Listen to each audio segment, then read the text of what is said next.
Bo dice que está esperando que el pastor se conecte. Hola, pastor. Bendiga, ¿Cómo está? que Dios bien. Qué bueno, buenas noches. Queremos agradecerle a todos los que están en sintonía en este momento, que han aceptado la invitación. Tenemos alrededor de 4.000 espectadores. Gracias por estar en sintonía con nosotros y ahora voy a permitirles que el pastor mismo se les presente. Muy bien, muy bien. Agradecemos a Dios esta oportunidad, así que saludos a todos los amigos que tenemos por este medio. Gracias también a Karen por la invitación, esperando que este tiempo que vamos a compartir con el mensaje que se ha seleccionado sea de bendición para todos. Esperamos que sea una linda experiencia y que ayude a fortalecer la fe y a crecer en la gracia a cada uno de los amigos. Así es, pastor. Mucha gente me decía, a la hora de hablar con un tema como este, tan controversial, tan importante para todas las personas y más con lo que está sucediendo, ¿por qué el pastor Mario Rondón? ¿Usted mismo le puede explicar por qué usted, dentro de todo? Bueno, es un reto fuerte.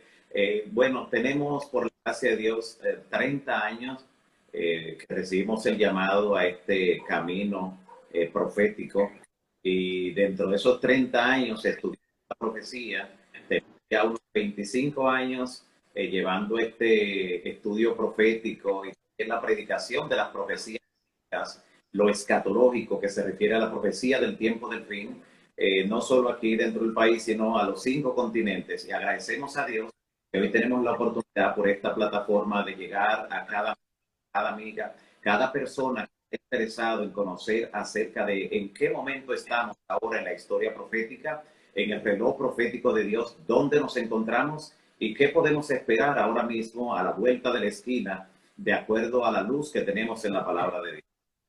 Muy bien, pastor. Bueno, pues nos queda muy claro que dentro de todos los pastores que me recomendaron a la hora de yo querer hacer este en vivo, sabemos ya por qué el pastor Mario Rondón.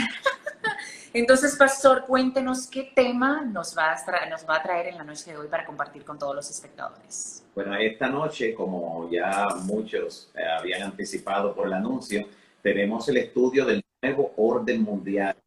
Estamos en una cuenta regresiva, en qué momento estamos de ese orden mundial, qué tiene de verdad esa terminología en la práctica y qué cosas de estas inciden en nuestra vida de forma individual y también como sociedad en sentido general a la hora de nosotros pensar en nuestra salvación y también como ciudadanos que de una u otra manera seremos afectados por lo que se conoce y se proyecta sobre el nuevo orden mundial. Muy bien, pastor. Supongo que tendremos una oración para iniciar con el tema. Pues así es. Así que vamos a pedir la bendición de Dios en este momento. Invito a todos los amigos y amigas que inclinen sus rostros, cerremos nuestros ojos y hablemos con el Creador. Padre Santo que estás en los cielos, bendito y alabado sea tu nombre para siempre.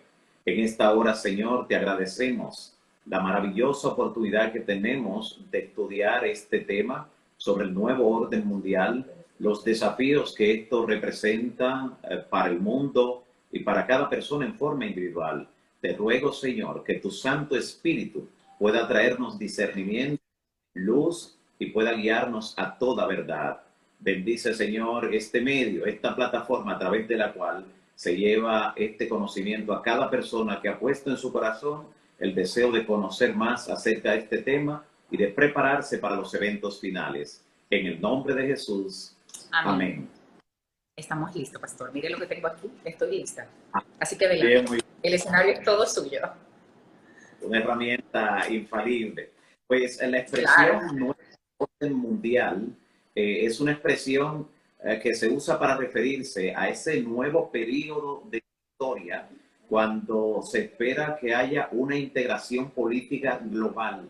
O sea, se pretende de alguna manera con esta inclinación de los gobiernos alrededor del mundo crear una sociedad centralizada con un solo gobierno, una sola religión, un solo sistema económico y con un total control sobre lo que tiene que ver con las personas. Por eso, a raíz de las medidas que se han tomado en estos últimos días Este tema ha cobrado tanta relevancia, tanta importancia, y hay tantas personas que se hacen la inquietante pregunta si ya estamos a las puertas de ese nuevo orden mundial.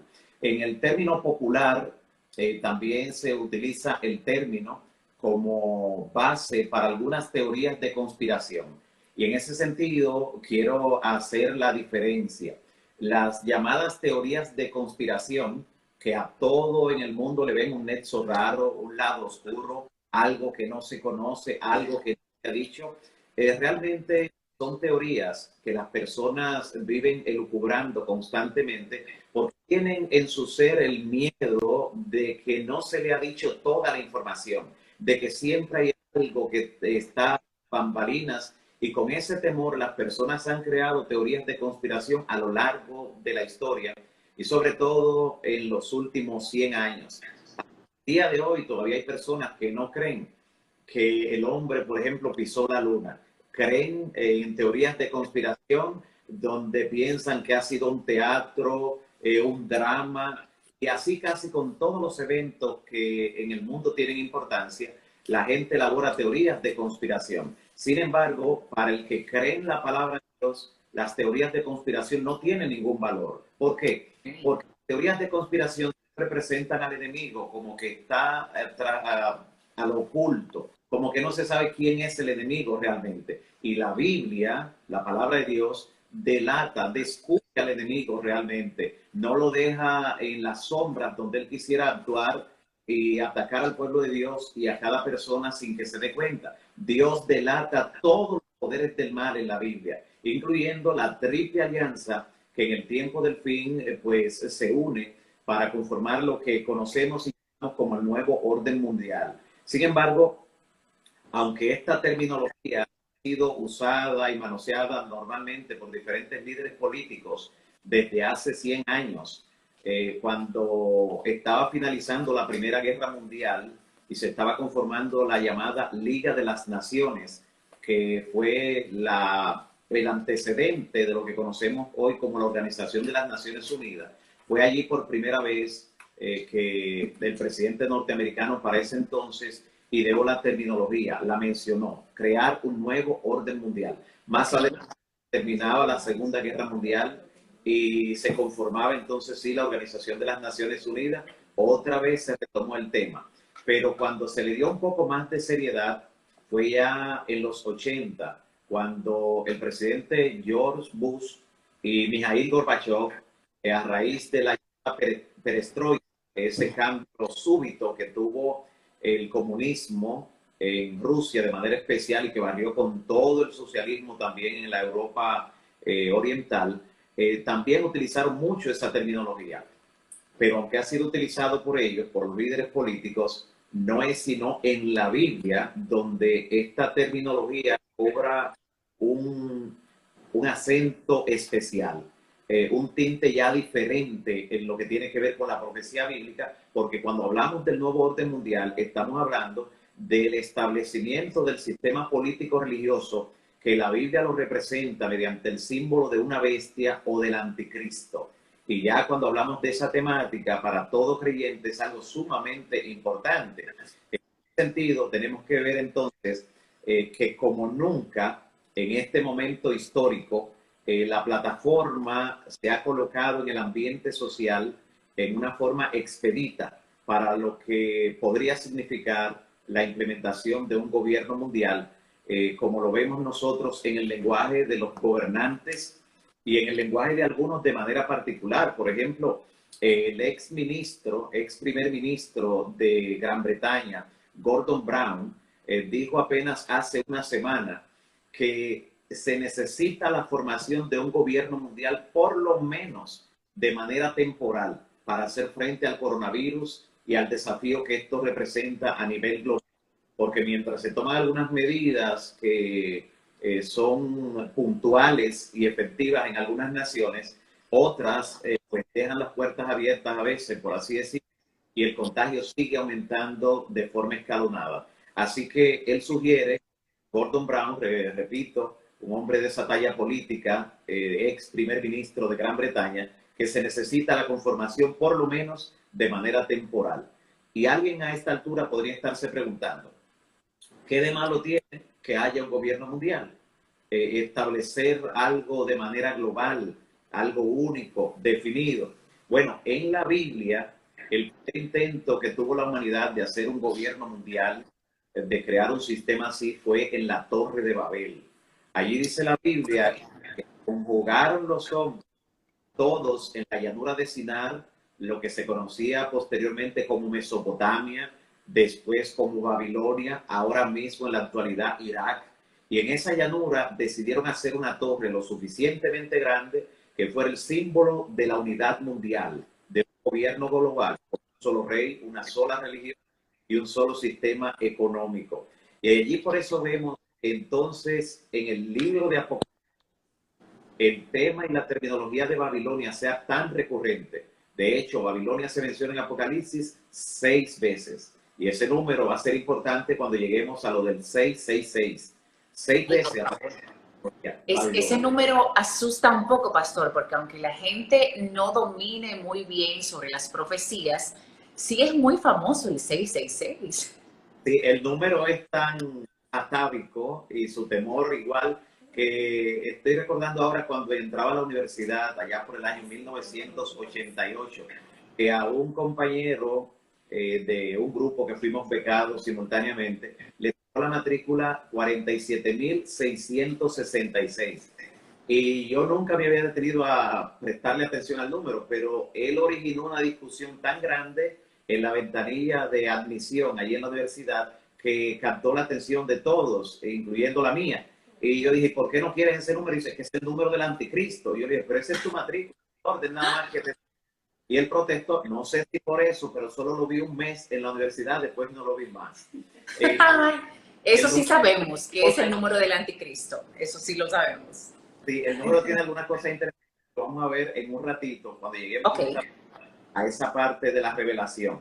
Ahora, aquí en la historia había sido solo una aspiración idealista de ciertos líderes mundiales, lo que tenía que ver con la aspiración a un nuevo orden mundial, a un gobierno globalizado. ¿Por qué solo se había quedado en el ideal?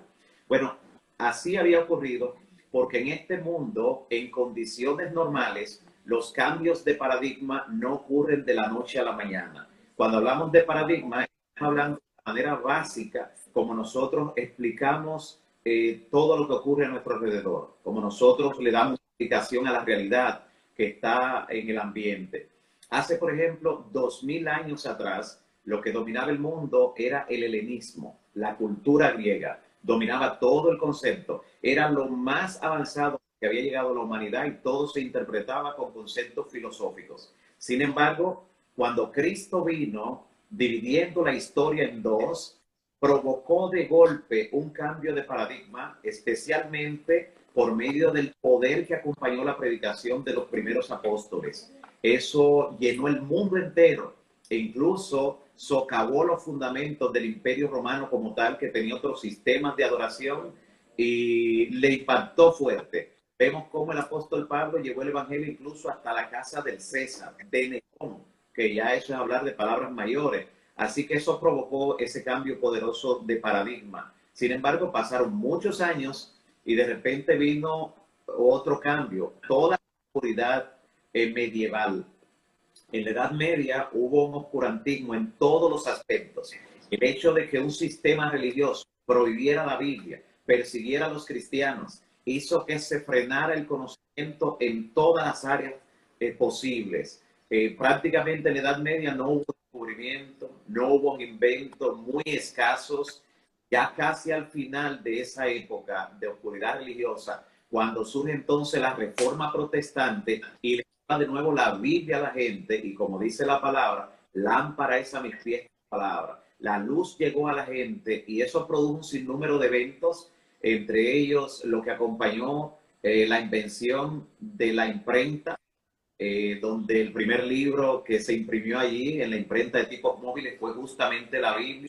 Vino también el descubrimiento de América, vino el renacimiento en sentido general. Todo ese cambio fue orquestado por esa conjugación, pero de manera especial porque la Biblia estuvo al alcance de la gente. Y nota cómo hasta el día de hoy las naciones que primero le dieron la bienvenida a la Biblia, como Alemania, donde Martín Lutero dirigió la Reforma Protestante, Inglaterra, donde Wycliffe tradujo la Biblia al idioma de la gente, y hasta el día de hoy siguen ellos con sus principios en todo lo que es la comunidad británica, y Estados Unidos, que es la primera nación que su constitución es protestante porque está apoyada en la Biblia. Nota cómo la mayor parte de las patentes de descubrimientos e inventos surgen de esas tres naciones. Los mayores descubrimientos. ¿Por qué? Porque dieron la Biblia a la gente. Y la gente, cuando tiene conocimiento bíblico, puede prosperar y hacer más. No hay estanca en el conocimiento ni en la prosperidad intelectual cuando se tiene la Biblia. Todo lo contrario, porque la Biblia es la verdadera.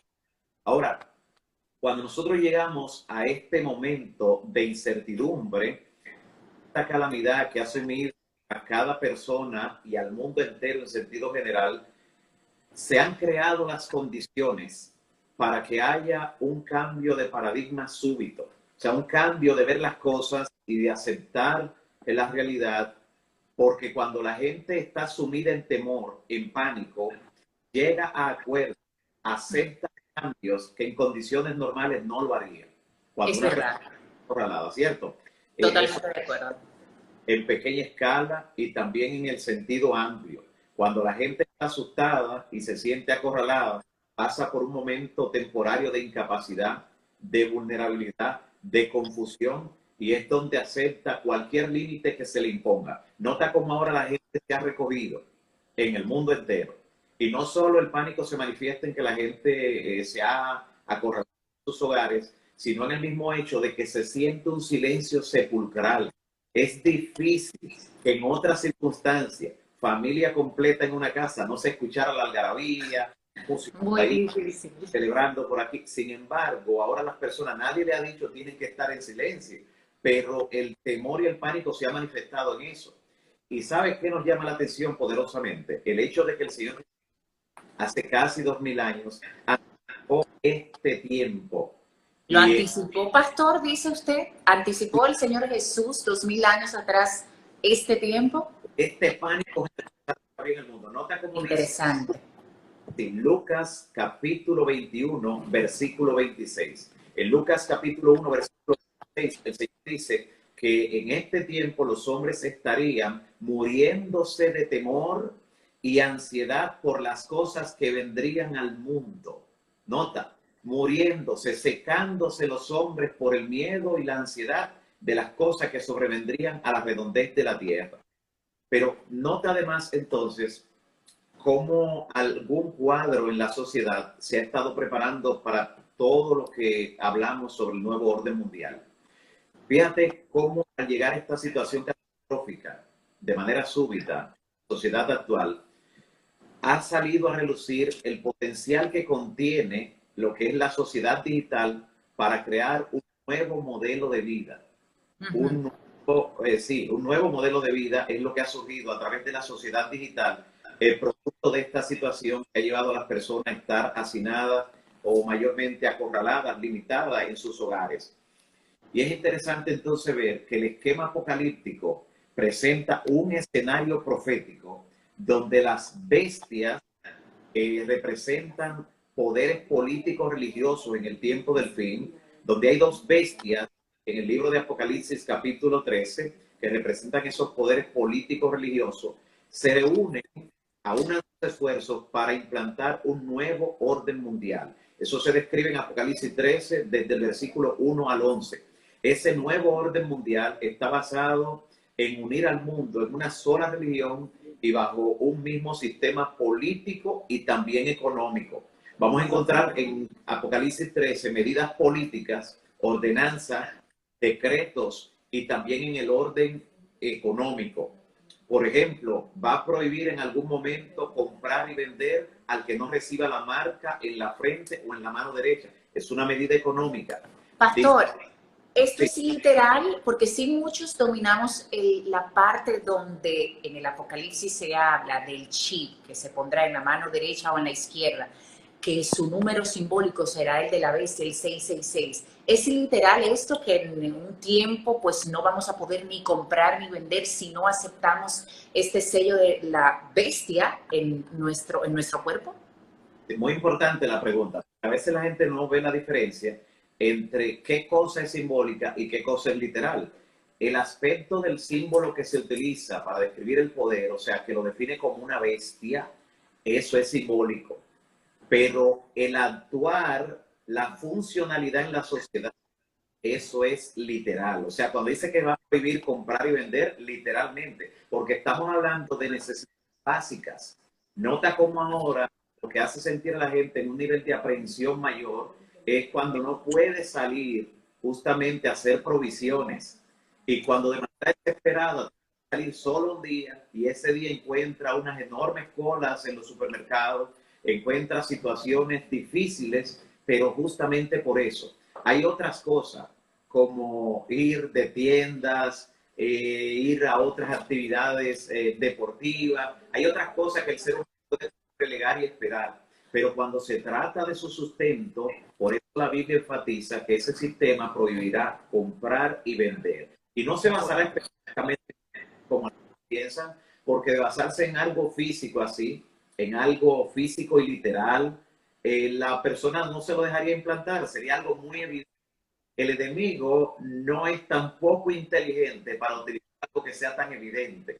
Él utiliza justamente cosas donde la gente no está sospechando que él está, porque hay un mayor propósito.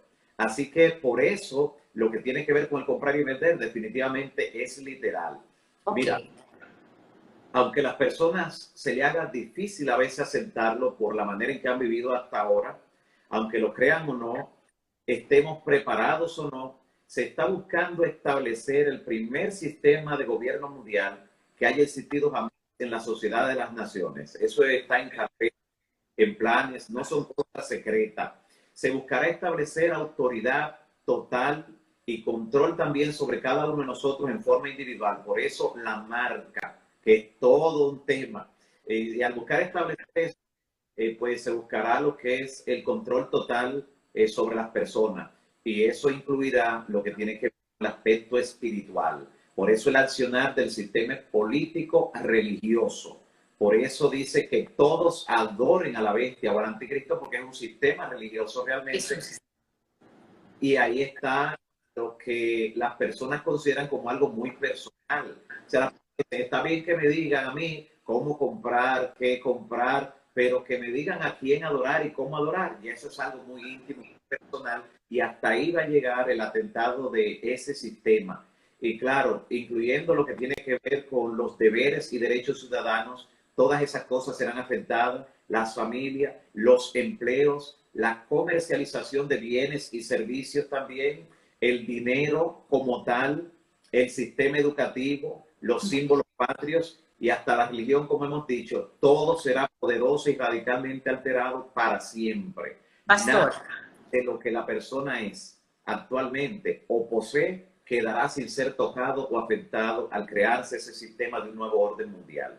Lo que usted ha mencionado hasta el momento, quiere decir que el Apocalipsis o la Biblia habla claramente de lo que es el nuevo orden mundial. Sí podemos encontrarlo en la Biblia, ya que el nuevo orden mundial simplemente es el nombre que le ha puesto pues la persona que usted mencionó anteriormente de forma literaria, pero sí podemos encontrar en profecías lo del nuevo orden mundial. Sí lo podemos encontrar en la Biblia. Así es, así es. Es lo primero. Y lo segundo es, el nuevo orden mundial, ¿en qué de forma clara nos puede afectar a todos, tanto a todo tipo de ser humano como a los cristianos? Muy bien. En lo que tiene que ver con cómo nos afecta a nosotros el establecimiento de un nuevo orden mundial, de un gobierno global, es en las libertades. Las libertades. Y por eso cuando ahora se han tenido que tomar medidas de cuarentena, de aislamiento, que de paso eso no tiene nada de malo, porque las medidas de cuarentena y aislamiento en casos de contagio están basadas en la Biblia. En el libro de Levítico, el tercer libro de la Biblia y del Pentateuco, es donde se establecen las medidas de cuarentena y aislamiento cuando hay una enfermedad infectocontagiosa, como lo era en ese tiempo la cepa. Así que esa es una buena medida que hacemos bien en nosotros cumplir y respetar. Pero cuando tú notas que de repente se dictan ciertas medidas que tienen que ver con toques de queda, y tú has visto cuántas personas han sido apresadas noche tras noche, y tú dices, pero ¿y por qué la gente no respeta eso? No, Es muy difícil para las personas cuando se sienten restringidas, cuando la libertad la sienten cohibida, y es por un buen propósito que los gobiernos en este momento de la historia están tomando esas medidas. Pero esas medidas son justamente un ensayo que se practica en momentos de crisis, de incertidumbre, para ver cómo se puede realmente manejar a las naciones y cómo se puede evitar de alguna manera que el ser humano trate de hacer las cosas a su manera. O sea, un gobierno único mundial no sería democrático. Un gobierno único mundial sería dictatorial, aunque se pinte de la manera que se está pintando y se va a pintar. Por ejemplo, cuando se trata de establecer una sola religión, un solo día de adoración mundial, déjame decirte que para ellos se pondrá como excusa que la familia necesita un día. Se va a poner como excusa eso, la familia quiere decir, pastor, que parte de lo del nuevo orden mundial, que según bíblicamente ya se aproxima, me van a imponer a mí que debo guardar un día de reposo según ellos, que debo, lo que debo hacer y no debo hacer, o sea, se me van a imponer de manera fuerte lo que debo y no debo hacer en mi vida personal. Correcto. Y entonces ahí donde se afecta, que como preguntabas, ¿dónde afecta a las personas? ¿Qué me afecta a mí? ¿En qué afecta? Afecta en eso, en las libertades. Libertades que tienen que ver con los principios bíblicos. Porque la Biblia me dice que yo debo respetar a los gobernantes.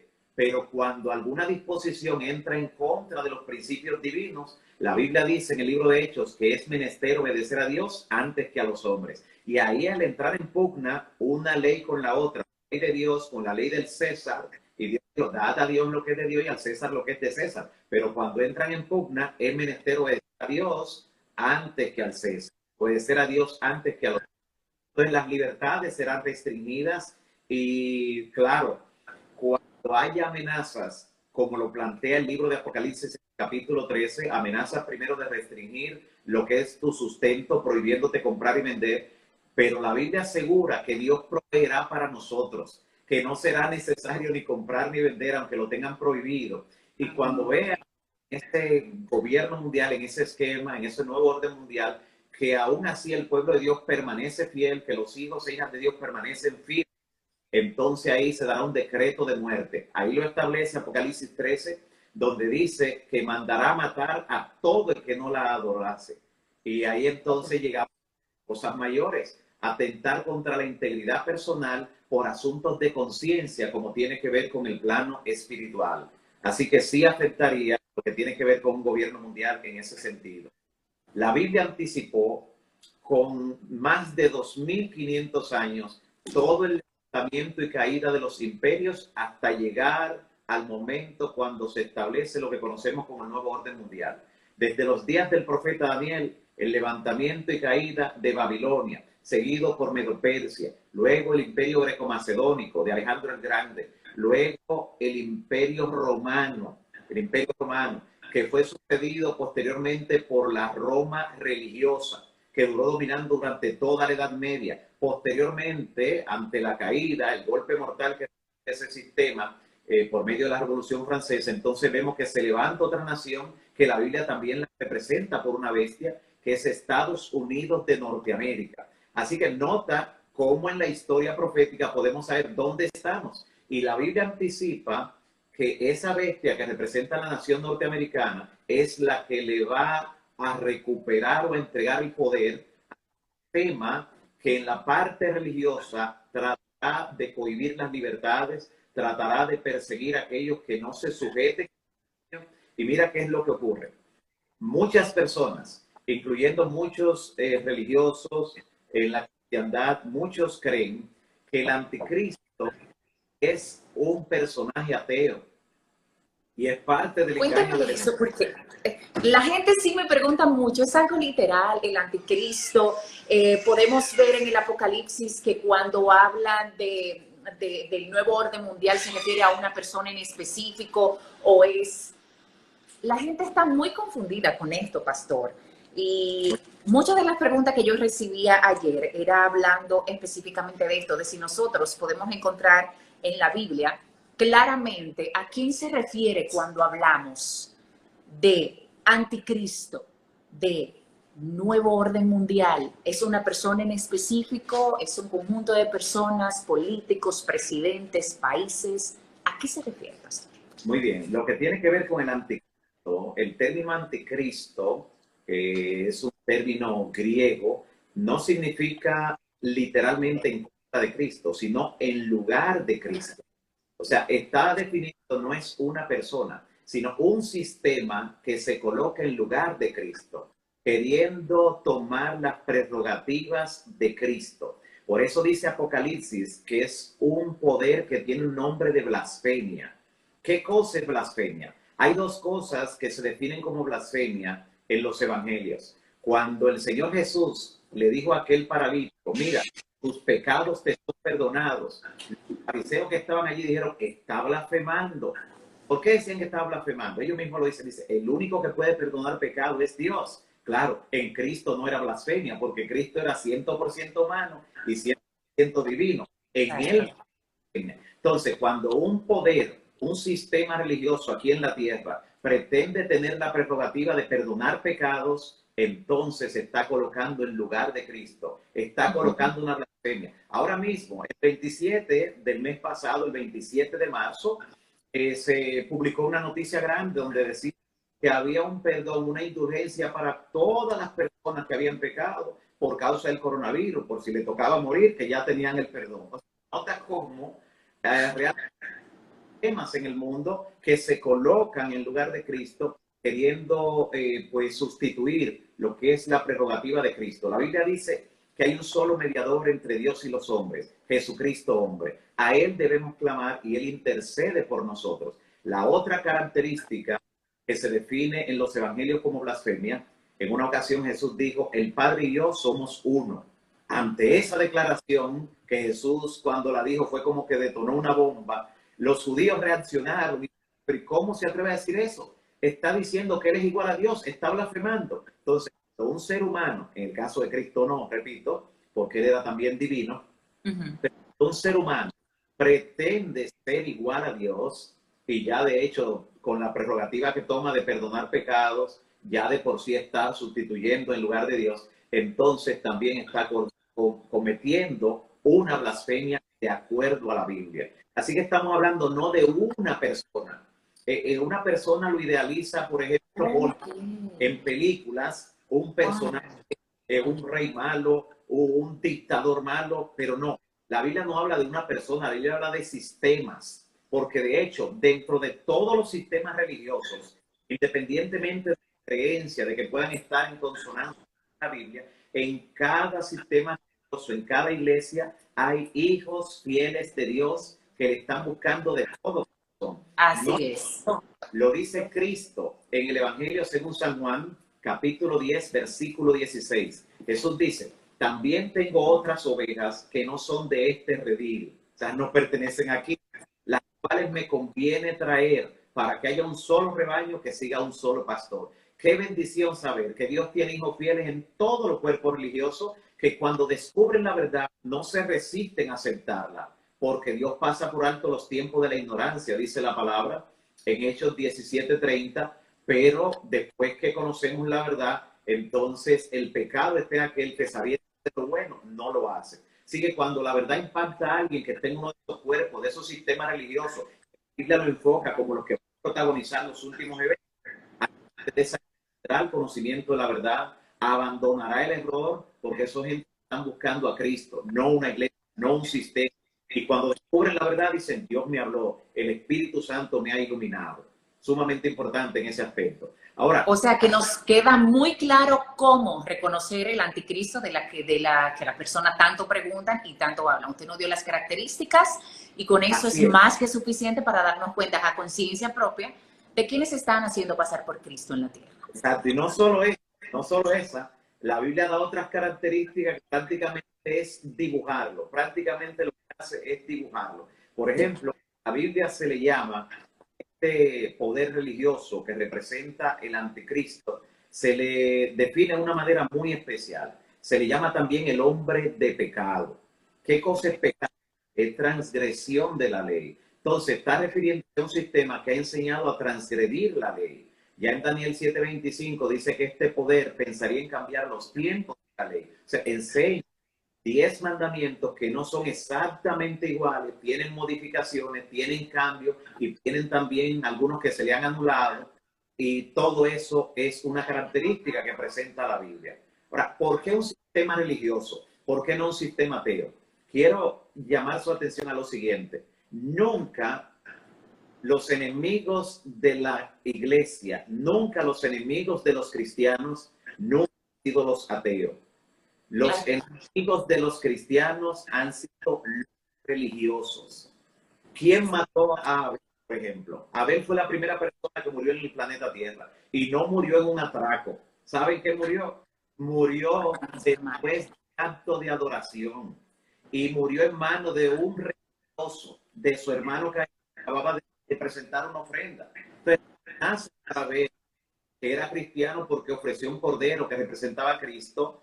La amenaza para él no fue un ateo, fue un religioso que de manera pertinaz, cuando vio que su religión no agradaba al Señor, la emprendió contra su hermano y lo mató. Pero no solo eso.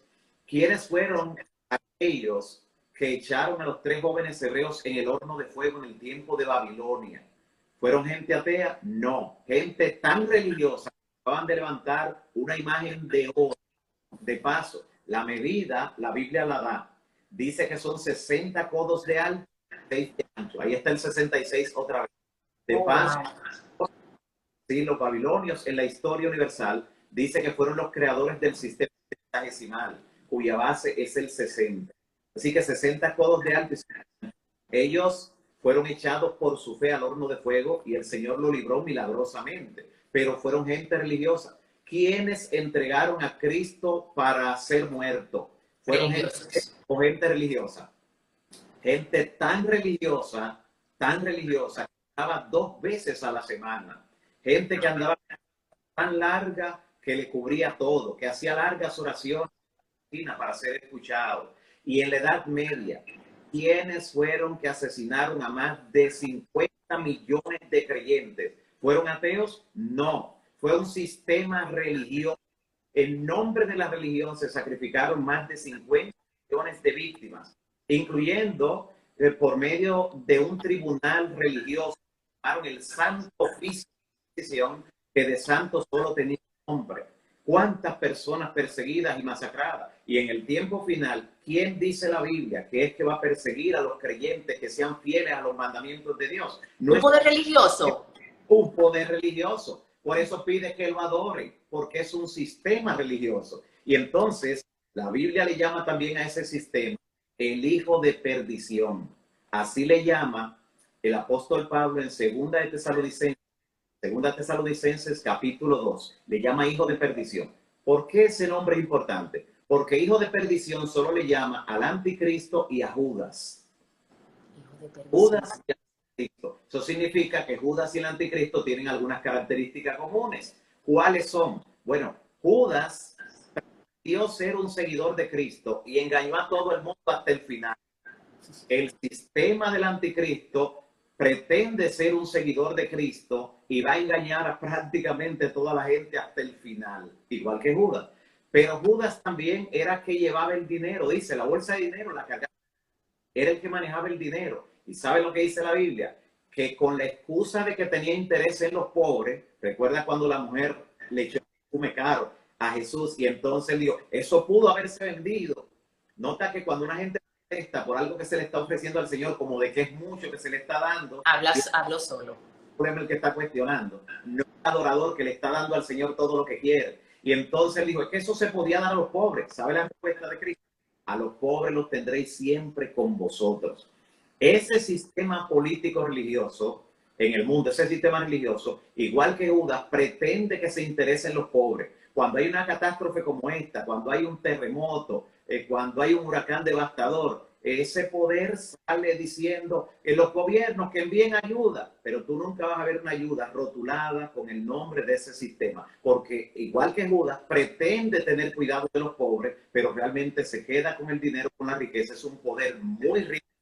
Apocalipsis lo describen en el capítulo 17 como lleno de oro, de plata, de perlas preciosas. Es un sistema poderoso en lo económico, muy poderoso, porque heredó la riqueza del imperio romano como tal y heredó a lo largo del tiempo, durante ese dominio y durante ese tiempo de oscurantismo, heredó una riqueza sin comparación en la historia de las naciones. Así que de esa manera la Biblia define al anticristo, da características especiales de él y características que son innegables. No hay forma de uno confundirse a la hora de equiparar a quién se refiere ese sistema, porque a lo largo del tiempo el anticristo ha tenido ese accionar.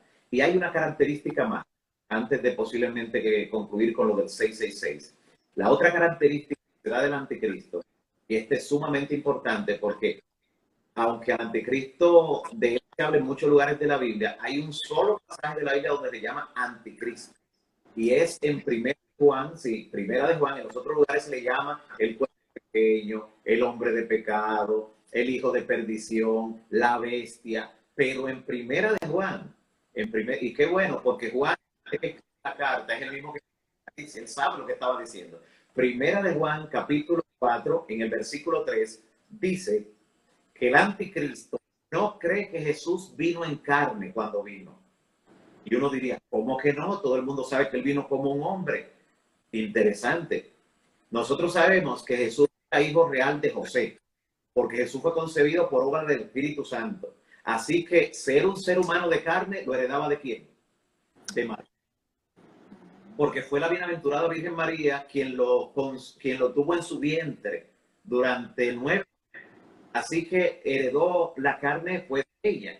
Pero ¿qué sucede si hay un sistema religioso que dice que María no era humana, que ella tuvo una concepción milagrosa, inmaculada? Entonces estaría diciendo que Jesús no vino en carne, que era solo una apariencia de carne. Y por eso este detalle que está dando Juan es tan relevante, tan interesante a la hora de nosotros armar de cabeza de lo que la Biblia nos está hablando acerca de ese sistema que define como el anticristo y que Apocalipsis lo presenta como el sistema o el poder de la bestia. Sumamente importante. Ahora, Pastor. Sí, adelante. Sí, nosotros tenemos un sinnúmero de preguntas de gente que nos están mandando por DM, pregúntale al pastor, y tengo una preguntita por aquí. Adelante. Para que la gente, bueno, pues esté conforme. Dice una persona, con la situación actual que estamos viviendo, pastor, la inseguridad, el miedo nos ataca y muchos de nosotros, seguidores, se preguntan, ¿es el coronavirus una plaga del apocalipsis? ¿Está Dios enojado con la humanidad? Pero son dos preguntas importantes y puntuales. Dos. No, el coronavirus no es una de las 7 plagas finales. De hecho, al estudiar ese tema nos damos cuenta en Apocalipsis 16, 1 y 2, allí nos damos cuenta que las plagas solo caer sobre los que tengan la marca de la bestia, la marca del anticristo, nada más. Teledirigida, de manera cercana. Ahora no, ahora es una peste, y como siempre han aparecido pestilencias en estos últimos años como señales del fin, puede ser afectado un hijo de Dios, puede ser afectado uno que no sea hijo de Dios. Todavía el sol sale para buenos y malos, para justos e injustos, pero cuando estén cayendo las 7 plagas finales, que ya la gracia estará cerrada, solo caerá sobre los que tienen la marca de la bestia. Y ahí sí, la ira de Dios se va a derramar sobre los que tengan la marca de la bestia, los que no recibieron el sello del Dios viviente. Pero Dios ahora, contestando la otra pregunta, no está airado con la humanidad. No está airado. De hecho, mira, esta pandemia, esta enfermedad causada por este virus, ha afectado más lo fisiológico en el ser humano. Ha afectado todo su ser.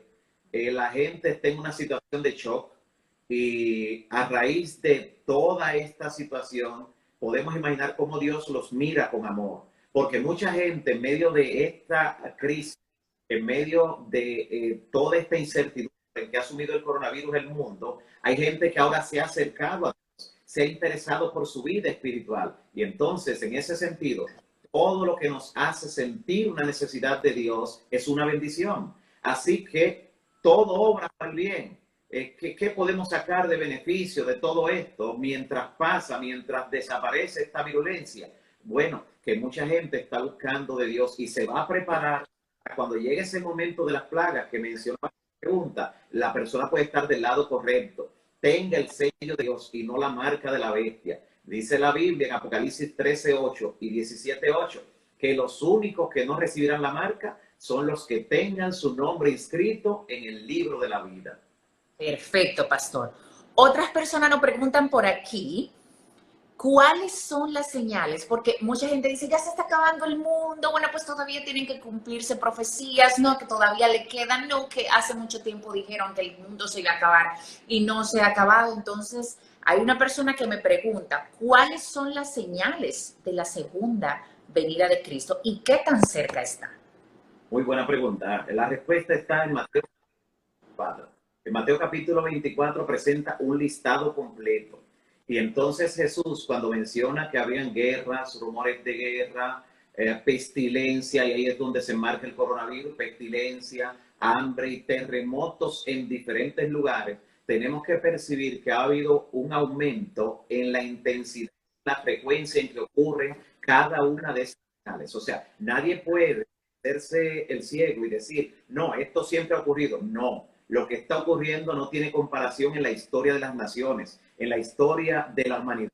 Eso es para llamar nuestra atención. Ahora, Jesús dice que cuando estas cosas ocurran, no nos angustiemos. Ahí llamo la atención a cada amigo, cada persona que dice, no se angustien. Porque él dice, no se angustien porque es necesario que todo eso acontezca, pero todavía no es el fin. ¡Qué bendición! O sea, no es Hay oportunidad. Exactamente. No es el coronavirus, no es una bomba atómica, no es la bomba de hidrógeno, no es un maremoto, no es un meteorito, un asteroide. Nada de eso le va a poner fin al mundo. Todo eso solo son señales que anuncian la proximidad del retorno de Cristo. La última señal que debe cumplirse está en Mateo 24:14. Dice, y será predicado este evangelio del reino. Y llamo la atención que es específico, no cualquier cosa de la que se puede estar diciendo por ahí, sino lo que Jesús está describiendo allí en Mateo 24. Ese evangelio que habla acerca de las profecías, que contextualiza el mensaje, que le da sentido de urgencia por el tiempo en que vivimos. Él dice, será predicado este evangelio del reino en todo el mundo, por testimonio a todas las naciones, y entonces vendrá el fin. O sea, el fin no va a llegar, Cristo no va a venir sin que antes cada persona haya sido advertida. Qué bendición que hoy llegue este conocimiento a tantas personas por esta vía, porque así se cumple parte de lo que es esa profecía del Señor Jesús. Cuando cada persona haya tenido la oportunidad de tomar una decisión, no cuando todo el mundo se arrepienta, porque lamentablemente no todo el mundo se arrepentirá, pero cuando todo el mundo haya tenido la oportunidad y tome una decisión, entonces la gracia se cerrará y Cristo entonces vendrá a este mundo. Así que nos encontramos en la antesala de los eventos finales. Eso le iba a mencionar. Si usted me dice que en la Biblia está registrado que Jesús dijo, cuando escuchen de rumores de guerra, cuando nación se levante contra nación, cuando escuchen de terremotos, de maremotos, de pestes, cuando todas esas cosas estén ocurriendo, bueno, pues ya se está acercando el fin. Pastor, que usted me queda claro que estamos no en la antesala, no, estamos a poquitos metros de ese suceso.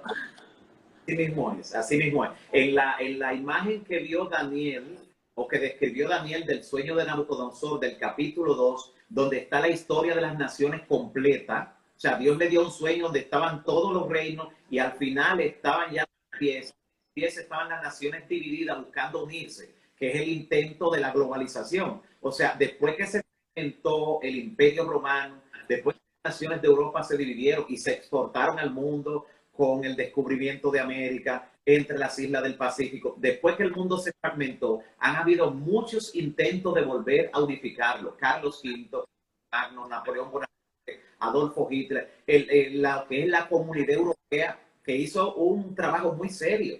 Muchos, posiblemente de los que en este momento comparten con nosotros, posiblemente han visitado diferentes países que han pasado fronteras sin necesidad de arreglos diplomáticos mayores, porque la Comunidad Europea se vio prácticamente casi haciendo una unidad perfecta. Claro, habían algunos allí temores, algunas fricciones que dieron al traste con lo que conocemos como el Brexit, la salida de Gran Bretaña y otros países que nunca lograron una integración total, pero todo ese intento es parte de la profecía, porque la Biblia dice que cuando estén haciendo ese intento de lograr ese gobierno mundial y estén, si posible, ensayando ese gobierno mundial, la Biblia dice que en los días de esos reyes, el Dios del cielo levantará un reino que jamás será destruido. Es en lo que golpea la roca. Es la venida de Cristo con poder y gloria lo que le pone fin a este mundo justamente en ese entonces. Ahora, un detalle: mientras hay guerra, mientras hay pestilencia, mientras hay situaciones difíciles en el mundo, caos, aunque tenemos que irnos preparando, pero todavía no es el fin, todavía no es el fin. ¿Cuándo podemos decir ya? Cuando en medio de toda esta catástrofe y de todas estas situaciones, de repente, producto de esa integración que están buscando el nuevo orden mundial, de repente escuchemos la noticia que ya tienen controlado todos los parámetros, que ya no se va a ver otro coronavirus ni ninguna epidemia, ya tienen controlado todo eso, que ya tienen cómo revertir el efecto invernadero producto de lo que ha estado ocurriendo por el calentamiento global, y ya tienen para revertir eso, que van a cesar los huracanes, ya serán más débiles, los terremotos ya no se van a sentir con tanta intensidad, porque la Biblia dice que cuando hay paz y seguridad, entonces vendrá destrucción de repente. Eso está en 1 Tesalonicenses capítulo 5, versículo 3. Oh, muy interesante eso, pastor. Bueno, pues en el mismo orden, le tengo una preguntita. Usted sabe que yo no sabía que Instagram le daba 40 minutos en el live, se caía y uno tenía que volver a instalarse. Entonces, a nuestros seguidores que están en línea, si se cae el Instagram, lo volvemos a instalar para que el pastor termine por lo menos 10 minutitos más de respondernos las preguntas que tenemos aquí de muchos seguidores que sé que están en espera de ellos. Aquí tengo una preguntita más, pastor. ¿Cómo podemos prepararnos para la venida de Cristo y si es necesario ir a la iglesia para salvarnos? Muy bien, voy a comenzar por la última. Si es necesario ir a la iglesia. La iglesia no salva. Quien salva es Cristo. Pero cada vez Cristo salva a una persona, lo pone en contacto con su iglesia. Nota que Saulo, quien era religioso, no cristiano, Saulo como religioso perseguía a los cristianos. Y en algún momento el Señor lo interceptó porque vio en el interior de su corazón él estaba sinceramente equivocado. Por eso perseguía a la iglesia, creyendo que lo estaba haciendo bien. Como hoy en día hay mucha gente que están sinceramente equivocadas y Dios obrará en su favor. Cuando el Señor lo postró a Saulo, desde el polvo, abatido allí, ciego como quedó por esa luz potente que le rodeó, él le dijo: Señor, ¿qué quieres que haga? Y ¿sabe lo que el Señor le dijo? El Señor podía instruirlo diciéndole: mira, yo quiero comisionarte para que... No le dijo eso. Lo puso en contacto con la iglesia y dijo: ve, entra a Damasco, ve allá a Damasco y busca la iglesia.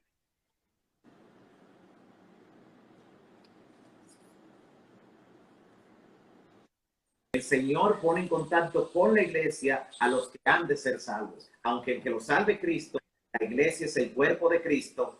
Por medio del apóstol nos dice en Hebreos capítulo 10, no dejando de congregarnos como algunos tienen por costumbre, y menos al ver que aquel día se acerca. ¿Cuánto más? Caramba. Y con relación a la preparación, que debemos hacer, Mateo 24 y 25 es el sermón profético. En el 24 están las señales, pero en el 25 están las parábolas donde Jesús dice cómo prepararnos. Está la parábola de las 10 vírgenes. Dice cómo tener el Espíritu Santo, nuestras lámparas encendidas para cuando llegue el momento de la emergencia, cómo estar listos, cómo ser prudente en ese sentido. También está la parábola de los talentos, cómo administrarnos mientras llega Cristo. Está la parábola de las ovejas y los cabritos, donde el Señor Jesús establece que quien no ayuda al necesitado, al pordiosero, al mendigo, quien no lo ayuda es como si no lo estuviera ayudando a él. Y cuando se vean fuera del reino los que no ayudan a los necesitados, el Señor finalmente le dirá, como no lo hiciste a ellos, a mí tampoco lo hiciste. Apartaos de mí, obradores de maldad. Así que Jesús también nos enseña cómo tratar al necesitado mientras lo estamos esperando a Él. Cómo prepararnos. Lea su Biblia cada día. Tenga horas específicas. Lea una buena porción cada día, porque la fe viene por el oír la palabra. Ore a Dios. Preséntele sus necesidades de forma específica. Ponga a su familia en el altar de la oración. Todos los días ore con su familia. Antes de separarse, ya cuando regresemos a la vida normal por un tiempo, antes de irse a la escuela, al trabajo, a los quehaceres, reúna a su familia, tenga un culto familiar. Cuando usted no esté mirando a los suyos, usted podrá tener la seguridad de que los ojos de Dios están sobre cada uno de ellos, porque usted mediante la oración intercesora lo puso en las manos de Dios antes de comenzar el día. Muy bien, pastor. Una más para que usted le dé a nuestros seguidores que están aquí en línea un mensaje de aliento, un mensaje de paz, un mensaje de serenidad y qué debemos hacer en estos tiempos difíciles. Pero antes de eso, dicen, ¿hay una cantidad específica de personas que se van a salvar? ¿Es un privilegio solo de algunos, pastor? Bueno, comienzo por la segunda otra vez. No es un privilegio de algunos. Dice el apóstol Pablo cuando le escribe a Timoteo, dice, porque Dios quiere que todos los hombres sean salvos y vengan al conocimiento de la verdad. Nota que la salvación está directamente relacionada con el conocimiento de la verdad. Hay gente que cree o piensa que no importa las creencias que tenga. Sí importa, porque las creencias son las que nos dan un reflejo del carácter de Dios. Hay gente que cree cosas que nadie quisiera estar de un Dios que es así como ellos creen, porque la doctrina es lo que dice cómo es el Dios a quien yo sigo. Pero la salvación no está limitada para un grupo de personas. El Señor abrió su gracia desde que el ser humano pecó y vemos ejemplos dramáticos, hombres terribles como fue Manasés, que mandó a matar a Isaías, a mucha gente, y después de 55 años de maldad y asesinato se arrepintió y el Señor lo aceptó. Vemos el ladrón en la cruz que ni siquiera pudo regresar el dinero que se había robado y ya está más seguro que todos nosotros porque Jesús le aseguró que estará con él en el paraíso.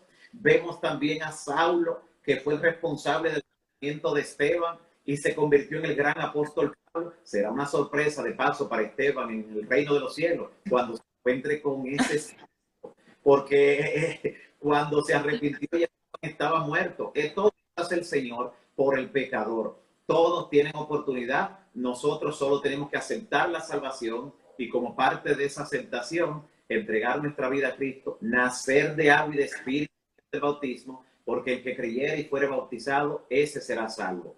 Y con relación a si hay una cantidad específica de personas que se van a salvar, sí, hay una cantidad específica, pero solo Dios lo sabe. Y lo sabe no porque predestinó a un grupo para que se salvara, sino porque Él ve el fin desde el principio. Y como ya Él vio el final, Él sabe cuántos finalmente de los que nos están viendo y escuchando van a dar la verdad y el Evangelio y estarán entonces finalmente en el reino de los cielos. Pastor, para desconectarnos y volvernos a conectar, voy a dejarlo con esta última pregunta. Tengo un debate en el timeline del último post que subimos.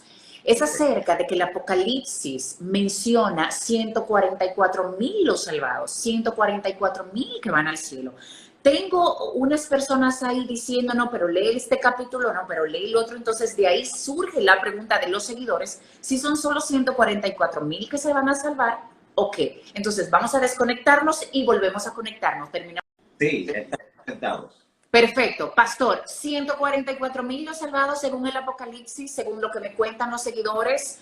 Si son 144,000, pastor, ¿cómo me voy a afanar tanto entonces para ganar la salvación si no sé si me va a tocar entrar en el grupo? Esa pregunta también es muy importante, muy interesante. Todo el que estudia la profecía, cuando encuentra el número, le llama mucho la atención. El número de los 144,000, lo primero es que la Biblia no dice que son 144,000 salvados. La Biblia no dice eso. La Biblia habla de los 144,000 que son sellados antes de entrar en la gran tribulación. De eso sí es que habla la Biblia. Son sellados para que puedan estar firmes durante la gran tribulación.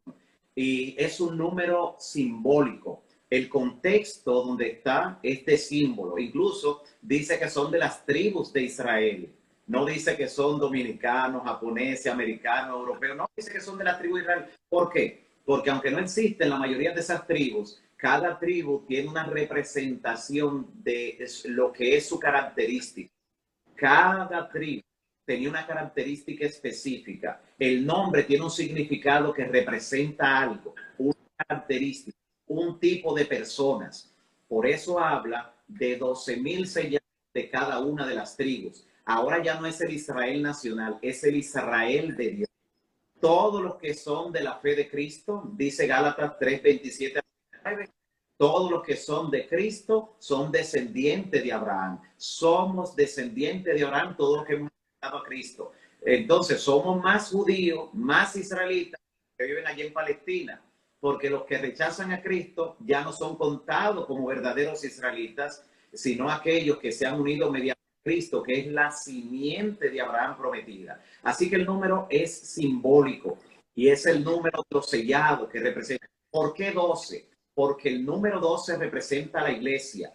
Eran 12 patriarcas, 12 tribus, 12 discípulos, 12 apóstoles. Cuando lleguemos al cielo vamos a entrar a la santa ciudad por 12 puertas, porque el número 12 representa la iglesia.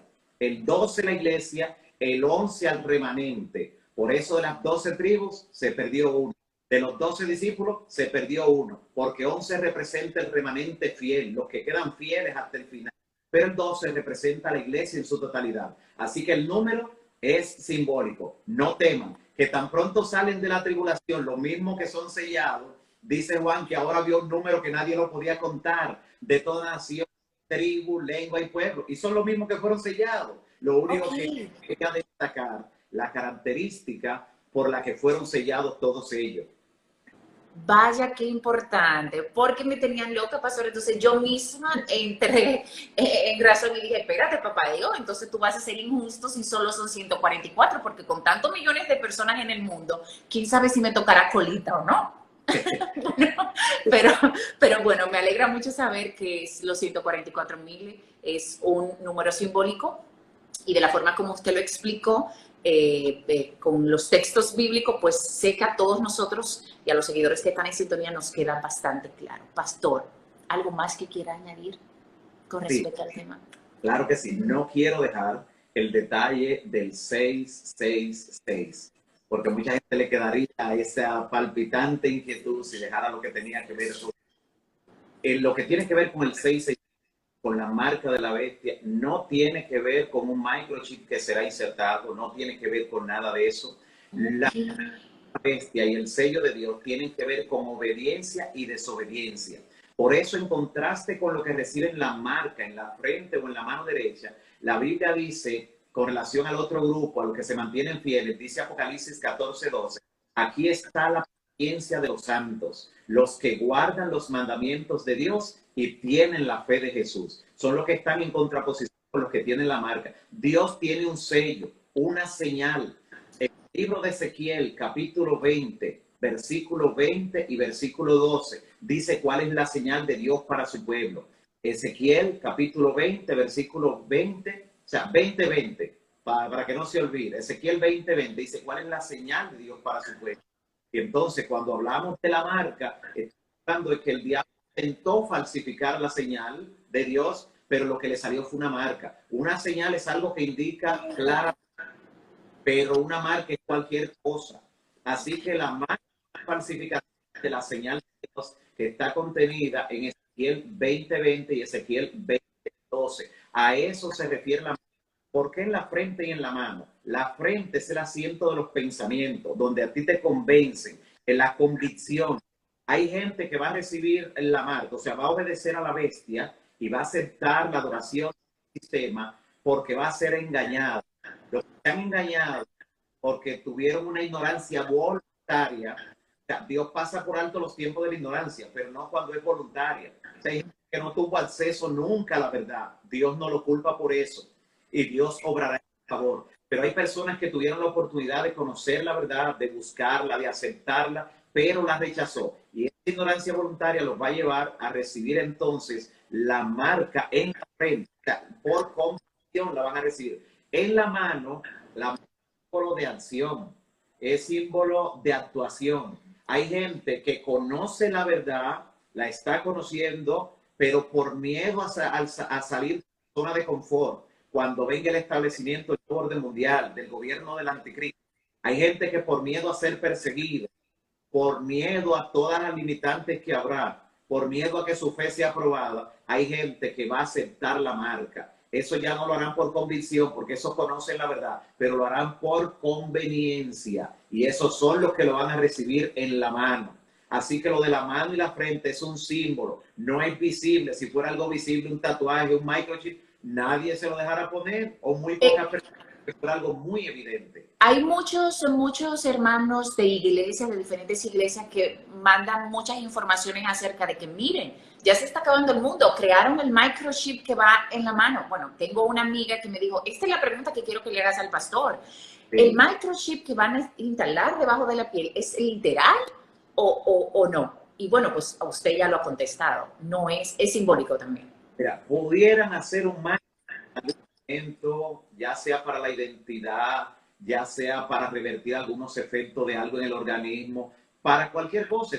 En una era digital y en una era tecnológica, cuando cualquier cosa puede ocurrir, cualquier cosa puede pasar. Ahora mismo, por ejemplo, hay médicos que con sus propias manos a distancia hacen intervenciones quirúrgicas sin estar en el quirófano. O sea, estamos en una era de cualquier cosa es posible, pero eso no tiene nada que ver con la marca de la bestia.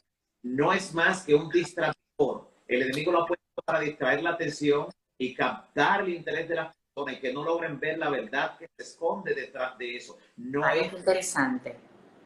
Por ejemplo, la señal de Dios que está en Ezequiel 20:20 dice que la señal de Dios es un verdadero día de reposo.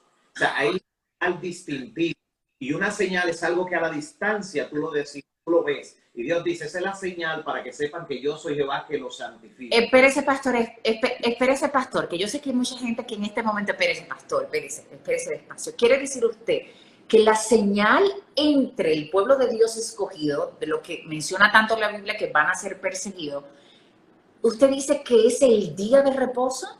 El verdadero día de reposo, el día de reposo bíblico, es lo que constituye la señal de Dios. Pero no lo digo yo, lo dice la Biblia. Y lo dice 2 veces en el mismo capítulo. Mira, está en Ezequiel 20:20 y 20:12. Yo voy a buscarlo, yo estoy anotando todos mis versículos aquí para ahorita verificar. Yo sé que la gente también le gusta que hablen con la Biblia en la mano porque, bueno, se dice muchas cosas, pastor. Es así. La Biblia no tiene espacio para redundancia. Hay gente que de hecho quisiera satisfacer su curiosidad y a veces dice, ¿quién fue la esposa de fulano? ¿Y cómo se llama tal? Quisiera detalles que la Biblia no tiene espacio para ello, porque la Biblia se concentra en el plan de salvación. Cuando la Biblia, con este resumen del plan de salvación, es capaz de repetir algo en el mismo capítulo, eso significa que es algo de suma importancia. Y lo más interesante es que el propio Ezequiel tiene una visión de lo que va a ocurrir cuando se cierre la gracia y cuando vayan a caer las 7 finales. Y él ve que Dios le dice a los verdugos que envía, a los seres celestiales que envía para ejecutar las plagas, le dice, ataquen y aniquilen a todo el que no tenga la señal. Lo que nos va a proteger de que estén cayendo las plagas es tener la señal de Dios. Y en más de una ocasión, la Biblia dice que la señal está atada en nuestras frentes.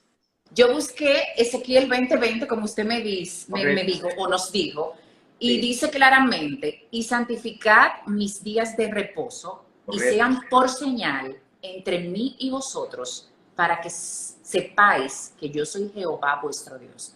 O sea que verdaderamente esta sí va a ser la señal en los fines del mundo, cuando ya todo esté llegando a su final. Esta va a ser la señal entre el pueblo de Dios escogido. ¡Oh, wow! ¡Qué interesante! No por casualidad, el único mandamiento del que se ha olvidado la mayoría de los religiosos, aún llamados cristianos, algunos por ignorancia, Dios por eso le está llevando el conocimiento y el Espíritu Santo completará la obra. No por casualidad la mayoría de los religiosos se han olvidado del único mandamiento que comienza diciendo acuérdate. Eso no es casual, que hayan olvidado del único que comienza diciendo acuérdate. tiene una dimensión espiritual que muchos no lo descubren porque a veces han sido predispuestos, especialmente por quienes le han instruido, le han sembrado predisposiciones y la gente no ha ido con el corazón abierto. Pero Dios está orando y mucha gente que es sincera de corazón está aceptando esa verdad. No solo en la cristiandad, aún entre los musulmanes, la cantidad de creyentes que ha venido al conocimiento de la verdad en los últimos años, aún donde no se permite la entrada de misioneros ni de la Biblia, Dios le ha estado dando sueños y los reportes nos llegan continuamente de cantidades que se están entregando al Señor y siendo bautizados en el nombre del Padre, del Hijo y del Espíritu Santo para que su nombre se inscriba en el libro de la vida del Cordero. Señor, pastor, vengo de arriba. Quiere decir que según bíblicamente, usted que es un experto, nos deja muy claro que digas el nuevo orden mundial, luego de que esto se lleve a fin, cuando ya estemos dominados por una potencia mayor política o religiosa, que se nos imponga a querer hacer pues lo que ellos manden. El pueblo de Dios escogido, dígase, si ya el pueblo de Dios escogido sabe que por obediencia debe guardar los mandamientos de Dios y aceptan guardar su día de reposo, entonces cuando venga ese nuevo orden mundial que les imponga a esos cristianos y creyentes guardar un día de reposo, dígase que no es el correcto y el de Dios, ¿qué va a pasar en ese momento? Bueno, esa será la señal de lealtad, exactamente. Es la prueba de lealtad. Algunas personas lo van a ver como algo sencillo, pero es solo un día. Lo mismo pensaron Adán y Eva, que dijeron, es solo una fruta. Tantos árboles, ¿qué Dios dio ese? ¿Es lo que quiere que le dejen uno? No, Dios especificó cuál quería. Y con relación al día que debemos santificar para Él, Él especificó. Él no dijo un día, sino el día. Lo señaló, lo santificó y lo bendijo. Con ningún otro día el Señor hizo todo eso, que reposó, bendijo y santificó, según Génesis, capítulo 2, del 1 al 3. Así que cuando alguien va a profanar el santo día del Señor, debe pensarlo 7 veces y después que lo piense, no pisotearlo para no encontrarse quebrantando un principio divino que trasciende la eternidad. Fue dado en el Edén cuando no había pecado. Fue dado a la humanidad ya en la historia de la redención en el mundo de pecado. Y dice la Biblia que cuando estemos en la patria nueva, la tierra nueva, dice en Isaías 66, versículos 22 y 24 al 24, bueno, desde el 23, porque como los cielos nuevos y la tierra nueva que yo hago permanecerán delante de mí, así permanecerá vuestra descendencia y vuestro nombre.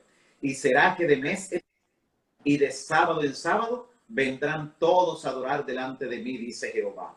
Así que el sábado es tridimensional. Estuvo antes del pecado de la humanidad, está en la historia de la redención ahora en el mundo de pecado. Y en la nueva tierra, en los nuevos cielos. Efectivamente, iremos de mes en mes y de sábado en sábado. De mes en mes a comer del fruto del árbol de la vida, que dice Apocalipsis 22:2, que da un fruto diferente cada mes. A eso vamos a ir de mes en mes y de adorar a nuestro Creador.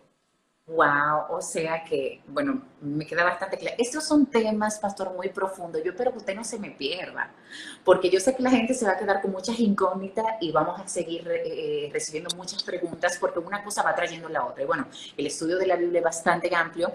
Yo sé que hay muchas personas que tienen el deseo y el hambre de querer saber. Podemos hacer en este momento una revisión de todo lo que hemos hablado desde el principio. Ya usted nos explicó en qué consiste el nuevo orden mundial. La gente pues le quedó un poco claro por allí. También hablamos acerca del coronavirus, que nos preguntaron si el coronavirus era una de las plagas del Apocalipsis y usted nos mencionó que no, que simplemente es una peste que anda por ahí desordenando el mundo. La venida está cerca.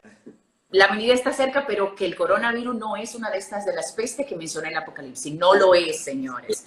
También hablamos acerca de cuáles son las señales acerca de la segunda venida de Cristo. Usted no las mencionó.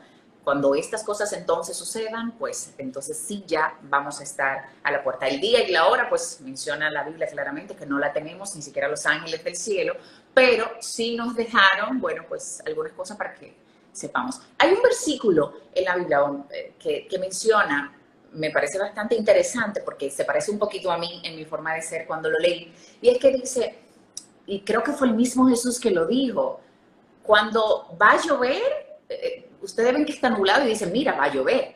Sí. Y de repente ven que viene un viento del sur y dice, mira, va a suceder esto. Ah, pero pasan las cosas del fin del tiempo y no saben decir se está acabando el mundo. Hipócrita se le llama. Qué sorprendente. Sí, muy atinado ese texto que acabas de traer a la memoria. Jesús estaba reprendiendo a esa gente porque conocían las señales del clima, sin embargo no conocían las señales proféticas de los tiempos. Qué atinado es la parte final de este estudio, porque justamente el Señor ahora mismo nos está diciendo eso. Ustedes comienzan a, bueno, pareciera como que va a ganar tal partido político, pareciera como que va a ocurrir cosas, o sea, conocen hasta las señales del mundo natural, pero las señales espirituales, de donde depende vuestra salvación, esa ustedes no saben. Eso Jesús lo dijo con un tono de reproche, y qué bueno que lo has traído a la memoria, porque debemos ser expertos conociendo las señales de los tiempos. Así es, pastor. Mencionamos también que la cantidad específica de salvados para la nueva vida de Cristo no es literal, los 144,000 de los que menciona el Apocalipsis, sino más bien es un número simbólico. Mencionó que eran 12,000 de cada tribu. 12,000 de cada tribu, pero aún las tribus son simbólicas porque no son israelitas, ¿ves? Sino que son 12, menciona el 12, porque el 12 representa la iglesia. Y decía que eran 12 tribus, 12 patriarcas, 12 discípulos, 12 apóstoles. El 12 representa la iglesia, así que es un término simbólico, figurado. Exactamente, también mencionamos las últimas señales antes de Cristo. Y pastor, sí, hablando de eso de los 144,000, podemos ver más adelante en el texto que dice 144,000 y una cantidad que desconocida de toda lengua, de toda nación. O sea que si logramos detenernos a leer el capítulo completo o el versículo completo, podemos darnos cuenta de la realidad, ¿verdad? Exactamente, solo hay que leerlo completo y ya todo está. El problema es quedarse solo en una parte. Cuando solo nos quedamos en un texto fuera del contexto, lo que hacemos es un pretexto. Un contexto. Un ¿Cómo texto. me dice? Un texto. Fuera de contexto. Es un pretexto. Exactamente. Excelente, pastor. Bueno, pues algunas de nuestras dudas han sido disipadas en la noche de hoy. Queremos agradecerles a ustedes por estar en el live y por supuesto a usted, pastor, que sabemos que dentro de su apretada agenda ha podido sacar un momento para llevarles información que la gente ha querido saber durante este tiempo. La gente está muy desesperada pensando que, bueno, pues ya el mundo se va a acabar y que todo lo demás. Entonces es momento que guardemos paz, que tengamos paz, y es momento de que usted como pastor que conoce sobre Biblia, sobre Cristo, sobre Dios, nos diga en estos momentos qué como personas, como seres humanos, como cristianos, debemos hacer. Sí, es importante. Cada uno de nosotros debe cimentar bien su fe ahora en momentos de crisis, en momentos de incertidumbre, y recordar que nuestra vida no está a merced de un virus. Nuestra vida no está a merced de que alguien quiera quitarnos la vida, de algún cataclismo, de algún fenómeno. Nuestra vida está en las manos de un Dios todopoderoso, de un Dios sabio, y nada de nuestra vida sea que esté dentro del plan que Dios trazó para nosotros, y si lo hace porque ese es el mejor plan que Dios ha establecido. Él dice a través del profeta Jeremías: yo sé muy bien los planes que tengo acerca de vosotros, planes de bien y no de mal, para darles un fin y una esperanza. Así nos habla el Señor, queriendo que nosotros estemos seguros en sus manos, y a través de Isaías, en Isaías 41:10 dice: no temas. Escucha esa voz del Señor ahora que te dice: no temas, que yo estoy contigo. No desmayes, porque yo soy Dios que te esfuerzo. Siempre te ayudaré, siempre te sustentaré con la diestra de mi justicia. Bravo, pastor. Muchas gracias nuevamente. Y bueno, pues nos toca orar muchísimo, ayunar muchísimo y esperar que esta peste pues pueda dejarnos en paz y nosotros podamos volver a nuestra naturalidad. Supongo que después que pase todo esto, vamos a estar un poquito más agarrados de Dios, pastor. Porque en estos tiempos malos buscamos a Papá Dios. Todavía hay gente que no cree en Papá Dios y dice: Papá Dios, ¿dónde tú andas en estos tiempos? Así es que es muy importante la oración y que nos congreguemos a través de live, a través de grupos de internet que ahora han estado usando mucho, y siempre es bueno que el mensaje se comparta, sobre todo aclarar dudas de las personas para que estén en paz y por supuesto para que a través de usted, de la palabra, pueda darnos y brindarnos un poquito de paz y serenidad dentro de todo este caos. Gracias, Karen, por la invitación. El Señor puso en tu corazón, porque nada ocurre por casualidad, puso en tu corazón hacer esta entrega especial por este medio, este programa especial, este estudio extraordinario. Solo en la eternidad podrás ver los resultados de esa obra para la que has servido de canal en este momento. De seguro que has sido canal de bendición para muchas personas, y espero que el Señor te bendiga a ti y a los tuyos. Amén. Y todo, que el Señor complete los planes que tiene también contigo y con cada persona que nos ha escuchado, que nos ha visto. Que Dios te bendiga. Gracias, pastor. Ahí está la gente comentando que le ha encantado el live, que lo hagamos más veces. Tenemos alrededor de 6,000 espectadores entrando y saliendo, pero no hemos mantenido en el margen de los 5,500 y 6,000 espectadores. Qué bueno que este mensaje le llegó a tantas personas que pudieron disipar sus dudas y que también en un momento que todos necesitamos paz, pues la pudiéramos obtener. Así que vamos a estar practicando esto más adelante. Tengo planificado hacerlo por lo menos una vez por semana, pero por supuesto con temas interesantes, con temas de que nosotros querramos saber, a verdad. Ya sabemos que Cristo es amor, que Dios murió por nosotros, que quiere salvarnos, pero yo creo que es momento de que comencemos a hablar a las personas de una realidad que se aproxima, de lo cual es ya predicarle a veces con mucho amor, creo que no está resultando, a la gente hay que darle un jaloncito, pastor. Entonces vamos a poner temas interesantes para que Amén. sea de interés popular y pues la gente sepa lo que debe saber. Así que muchas gracias, pastor, y será hasta la próxima. Muchas gracias a todos los que se conectaron. Voy a dejar el live guardado para muchas personas de Europa que me dicen: a esta hora voy a estar durmiendo, por favor déjalo guardado para luego poder verlo. Así que, pastor, muchas gracias, un abrazo y bendiciones. Amén, amén. Pienso que podemos orar por cada amigo en este momento. ¿Sí? Perfecto. Vamos a la oración. Padre bendito que estás en los cielos, gracias por habernos permitido estudiar tu palabra. Gracias por llegar a cada persona que ha abierto su corazón al Espíritu Santo. Los pongo en tus manos a cada uno de ellos, también a Karen. Bendice de una forma especial a ella y a los suyos, y que siga siendo un canal de bendición para llegar a tantas personas con mensajes oportunos. Danos un resto de noche feliz y en comunión contigo, en el nombre de Jesús. Amén. Amén. Reciban paz en sus hogares y hasta la próxima. Muchas gracias por estar en sintonía. Adiós. Bye, pastor. Chao.